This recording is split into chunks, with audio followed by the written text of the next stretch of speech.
አሜሪካ የዩክሬንን ጦርነት ለማስቆም ያላትን የሰላም ዕቅድ አሁን ባለው ቅርጹ ልትቀበለው እንደማትችል ራሽያ አስታወቀች።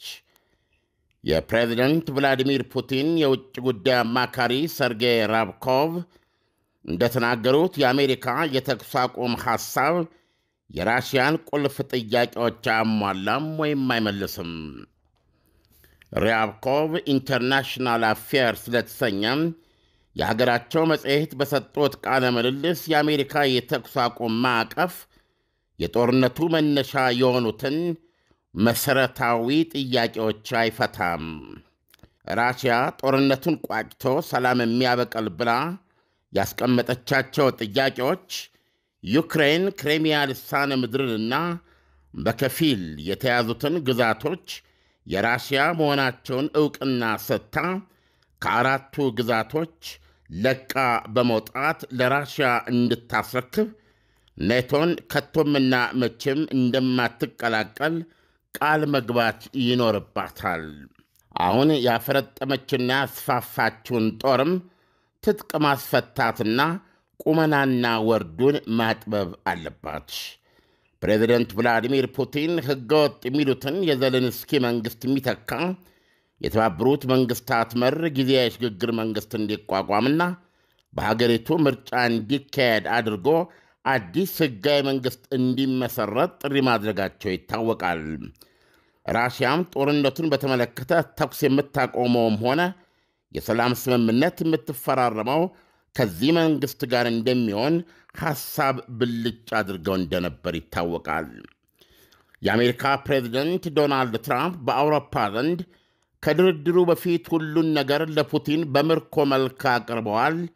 እንደ ስለት ልጅም እንክንክ ከማለት ያለፈ ደፍረው አይናገሯቸውም እስኪባሉ ድረስ በአክብሮት የያዟቸው ፕሬዝደንት ቭላዲሚር ፑቲንን አበሸከኝ፣ አቃጠልከኝ ሲሉ መኮንናቸውና በወር ጊዜ ውስጥ ሙሉ የተኩስ አቁም ስምምነት እንድንደርስ በቅንነት ካልሠራ ነዳጅና የተፈጥሮ ጋዝህን በሚያነሱልህ ሀገራት ላይ እስከ 50 በመቶ ታሪፍ እጥላለሁ ሲሉ ማስጠንቀቃቸው ይታወቃል።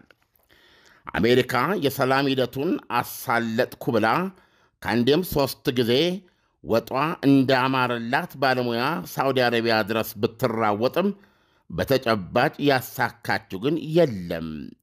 አይደለም የጥቁር ባህር ተኩስ አቁም ቀርቶ ለራሳቸው ለዶናልድ ትራምፕ ቭላዲሚር ፑቲን የዩክሬን የኤነርጂ ተቋማትን ላለማጥቃት ወታደሮችን አዝዣለሁ ብለው ቢነግሯቸውም ዘለንስኪም እንደ ድመት ጸጉር ለስልሰው ዶናልድ ትራምፕን ጌታዬ እሺ ከርሶ ፈቃድ አልወጣም ቢሉም በተግባር ግን ሁለቱም ተፋላሚዎች ጨለማን ተገን አድርገው የኃይል ተቋማቶቻቸውን ከማነቦች እስከ ዛሬ አልቦዘኑም፣ እስከ ትናንት ሌሊት ጭምር። የተባበሩት መንግሥታት ዩክሬን ውስጥ ጊዜያዊ የሽግግር መንግሥት መስርቶና ተሳክቶለት ዩክሬን ውስጥ ምርጫ እንዲካሄድና አዲስ መንግሥት እስኪመሠረት እንጠብቅ የሚለው ጥያቄ ዶናልድ ትራምፕን የ4 ዓመት እንጂ የ40 ዓመት የሥልጣን ዘመን እንደሌላቸው የረሳና በሕልማቸው ላይ የተረማመደ የሚያምር ግጫ ነበር። ከዚህ ባልተናነሰ ደግሞ በሳዑዲ አረቢያ የአሜሪካ ማደራደሪያ ጠረጴዛ ዙሪያ ተቀምጠው ከነበሩት የራሽያ ተደራዳሪዎች አንዱ ግሪጎሪ ክራሲን የድርድሩ ተካፋዮች ወይም ሁለቱ ራሳ ሞስኮና ዩክሬን ሁለቱ ወገኖች የረባ ነጥብ ላይ ለመድረስ አለመቻላቸውን ገልጸው ውይይቱ አሁን ባለው የዕድሜ ጠገብ ኤሊ እንፉቅቅ አካሄዱ እስከሚቀጥለው ዓመትም ሊጓተት እንደሚችል ባለፈው ሳምንት ማስታወቃቸው አይዘነጋም።